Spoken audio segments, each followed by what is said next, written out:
ಪರಮೇಶ್ವರ್ ಸಾಹೇಬರು, ಮಲ್ಲಿಕಾರ್ಜುನ್ ಖರ್ಗೆ ಸಾಹೇಬರು ದಲಿತ ಸಮುದಾಯದ ಈ ದೇಶದ ಪರಮೋಚ್ಚ ನಾಯಕರು. ಮೋದಿಯವ್ರಿಗೆ ದಲಿತ ಸಮುದಾಯದವ್ರನ್ನ ಕಂಡ್ರೆ ಆಗಲ್ಲ ಅನಿಸುತ್ತೆ. ನಾನು ನರೇಂದ್ರ ಮೋದಿಯವ್ರಿಗೆ ಕೇಳೋಕ್ಕೆ ಇಷ್ಟಪಡ್ತೀನಿ. ಮತ್ತು ಈ ಛಲವಾದಿ ನಾರಾಯಣ ಸ್ವಾಮಿಯವರು ಮೋದಿಯವ್ರನ್ನ ಪ್ರಶ್ನೆನೇ ಮಾಡಬಾರ್ದು ಅನ್ನೋ ಥರ ಮಾತಾಡ್ತಾರೆ.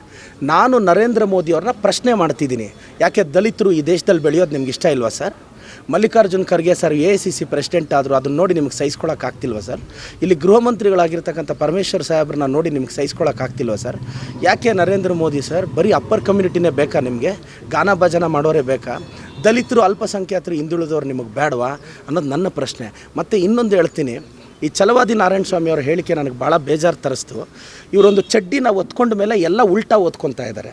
ಅವರು ಆನೆ ಮತ್ತು ನಾಯಿಯ ಒಂದು ಕತೆ ಹೇಳಿದ್ರು. ಛಲವಾದಿ ನಾರಾಯಣ ಸ್ವಾಮಿಯವರೇ, ಈ ಸ್ಟೋರಿಯಲ್ಲಿ ಆನೆ ಯಾರು ಗೊತ್ತಾ? ಪ್ರಿಯಾಂಕಾ ಖರ್ಗೆ ಸಾಹೇಬರು. ನಾಯಿ ಯಾರು ಅಂತ ನಾನು ಹೇಳಲ್ಲ. ನಾನು ಛಲವಾದಿ ನಾರಾಯಣ ಸ್ವಾಮಿ ಅವ್ರನ್ನ ನಾಯಿ ಎಂದು ಕರೆಯುವುದಿಲ್ಲ, ಏಕೆಂದರೆ ನನಗೆ ಅವ್ರ ಬಗ್ಗೆ ಗೌರವ ಇದೆ. ಛಲವಾದಿ ನಾರಾಯಣ ಸ್ವಾಮಿಯವರು ನಾಯಿ ಅಲ್ಲ. ಮತ್ತೊಮ್ಮೆ ಹೇಳ್ತಿದ್ದೀನಿ, ಛಲವಾದಿ ನಾರಾಯಣ ಸ್ವಾಮಿಯವರೇ, ನೀವು ನಾಯಿ ಅಲ್ಲ. ನಿಮ್ಮ ಬಗ್ಗೆ ಗೌರವ ಇದೆ, ನಮಗೆ ಸಂಸ್ಕಾರ ಇದೆ. ಮಲ್ಲಿಕಾರ್ಜುನ್ ಖರ್ಗೆ ಸಾಹೇಬ್ರ ಕಾಲು ಉಗುರಿಗೆ ಸಮಾನೇನ್ರಿ ನೀವು? ಕೆಲವು ಪದಗಳನ್ನ ಬಳಸ್ತೀರ. ಛಲವಾದಿ ನಾರಾಯಣ ಸ್ವಾಮಿ ಅವ್ರ ಸೀಟ್ ಗಟ್ಟಿ ಆಗಬೇಕು ಅಂದರೆ ನಮ್ಮ ಖರ್ಗೆ ಸಾಹೇಬ್ರನ್ನ ಬೈಬೇಕು, ಇಲ್ಲಾಂದರೆ ಅವ್ರಿಗೆ ನಿದ್ದೆ ಬರಲ್ಲ. 40 ವರ್ಷ ಇಲ್ಲಿ ಬಕೆಟ್ ಹಿಡ್ಕೊಂಡು ರಾಜಕಾರಣ ಮಾಡ್ಕೊಂಡು ಹೋದರು. ಅಲ್ಲಿ BJP ಅವ್ರು ಯಾವಾಗ ಓದ್ದು ಆಚೆ ಆಗ್ತಾರೋ ಛಲವಾದಿ ನಾರಾಯಣ ಸ್ವಾಮಿಗೂ ಗೊತ್ತಿಲ್ಲ. ಛಲವಾದಿ ನಾರಾಯಣ ಸ್ವಾಮಿಯವರು ಯಾವತ್ತಾದರೂ ಯೋಚನೆ ಮಾಡಿ, ದಲಿತ ಸಮುದಾಯಕ್ಕೆ ಕಾಂಗ್ರೆಸ್ ಪಕ್ಷ ಕೊಟ್ಟಿರೋ ಕೊಡುಗೆ ನಿಮ್ಮ ಪಕ್ಷ ಕೊಟ್ಟಿದೆಯನ್ರಿ? ಪ್ರಿಯಾಂಕಾ ಖರ್ಗೆ ಸಾಹೇಬ್ರನ್ನ ಯಾಕೆ ಟಾರ್ಗೆಟ್ ಮಾಡ್ತೀರಾ? ಏನು ನೀವು ಅಟ್ಯಾಕ್ ಮಾಡಿಬಿಟ್ರೆ ನಾವು ಸುಮ್ಮನೆ ಇರ್ತೀವ? ಏನು ಪ್ರಧಾನಿ ಮೋದಿಗಳನ್ನ ಪ್ರಶ್ನೆ ಮಾಡಬಾರ್ದು? ಇವತ್ತಿಂದ ನಾವು ಮೋದಿಯವ್ರನ್ನೂ ಪ್ರಶ್ನೆ ಮಾಡ್ತೀವಿ. ಏನೀಗ ಪ್ರಜಾಪ್ರಭುತ್ವದಲ್ಲಿ ಯಾರನ್ನ ಬೇಕಾದರೂ ಪ್ರಶ್ನೆ ಮಾಡ್ಬೋದು. ಪ್ರಧಾನಿ ಮೋದಿಯವರೇ, ಅಮಿತ್ ಶಾ ಅವರೇ, ಇದೇನು ಡಿಕ್ಟೇಟರ್ಶಿಪ್ ಅಲ್ಲ, ಇದು ಪ್ರಜಾಪ್ರಭುತ್ವ, ಡೆಮಾಕ್ರಸಿ, ವರ್ಲ್ಡ್ಸ್ ಲಾರ್ಜೆಸ್ಟ್ ಡೆಮಾಕ್ರಸಿ ನಮ್ಮದು. We will question honourable prime minister Narendra Modiji and Amit Shah G. IT ready ಮಾಡಿದ್ರೆ ನಾವು ಭಯ ಬೀಳ್ತೀವಿ ಅಂದ್ಕೊಂಡಿದ್ದೀರಾ? 1000 ಮಾಡಿರಿ, 1000 ರೈಡ್ ಆಗಿದೆ ಬರೀ ಕಾಂಗ್ರೆಸ್ ಅವ್ರ ಮೇಲೆ. ನೀವು IT ED ಏನು ಬೇಕಾದರೂ ರೈಡ್ ಮಾಡಿರಿ, ನೀವೇನು ಬೇಕಾದರೂ ಟಾರ್ಚರ್ ಕೊಡಿ. 2029ಗೆ ಸೆಂಟ್ರಲಲ್ಲಿ ಕಾಂಗ್ರೆಸ್ ಬರುತ್ತೆ, ರಾಹುಲ್ ಗಾಂಧಿಯವರು ಪ್ರೈಮ್ ಮಿನಿಸ್ಟರ್ ಆಗಿ ತೀರ್ತಾರೆ. BJP ಅವರಿಗೆ ದಮ್ಮು ತಾಕತ್ತಿದ್ರೆ ಅದು ಏನು ಮಾಡ್ತಿರೋ ಮಾಡ್ಕೊಳ್ಳಿ.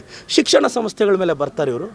45 ವರ್ಷದ ಇತಿಹಾಸ ಇರೋ ಸಿದ್ಧಾರ್ಥ ಶಿಕ್ಷಣ ಸಂಸ್ಥೆಗಳ ಮೇಲೆ ಬರ್ತಾರೆ. 1000 ಜನ ವೈದ್ಯರನ್ನ ರೂಪಿಸಿದರೆ. ಸರ್, ಒಂದು ಟ್ರಸ್ಟ್ ಅಂದರೆ ದಾನ ಧರ್ಮ, 100 ಜನಕ್ಕೆ ದಾನ ಧರ್ಮ ಮಾಡ್ತೀವಿ, ಡೊನೇಟ್ ಮಾಡ್ತೀವಿ. ಅದು ರೀಸನ್ ಯಾಕೆ ಸಡನ್ನಾಗಿ ಯಾಕೆ ED ಬರಬೇಕು? ಯಾಕೆ BJP ಅವ್ರ ಮೇಲೆ ED ಬರಲ್ವಾ? ಅಶೋಕ್ ಅವ್ರ ಟ್ರಾನ್ಸಾಕ್ಷನ್ ಕ್ಲೀನಾಗಿದೆಯಾ? ವಿಜೇಂದ್ರ ಅವ್ರ ಟ್ರಾನ್ಸಾಕ್ಷನ್ ಕ್ಲೀನಾಗಿದೆಯಾ? BJP ಅವರೆಲ್ಲ ಕ್ಲೀನ್ ಚಿಟ್ಟಾ? ಬರೀ ಕಾಂಗ್ರೆಸ್ ಅವ್ರ ಟಾರ್ಗೆಟಾ?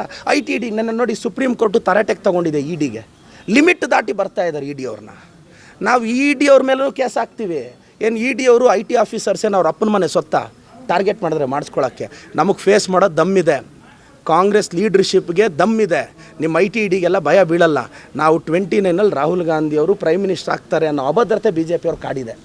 ಮೊನ್ನೆನೇ ಮಾರ್ಜಿನ್ ನಂಬರಲ್ಲಿ ಹೋಗ್ಬಿಟ್ಟಿದ್ದಾರೆ ಕಾಂಗ್ರೆಸ್, ಇದು BJP ಅವರು. ಅಷ್ಟು ಹೇಳಕ್ಕೆ ಬಯಸ್ತೀನಿ ಸರ್.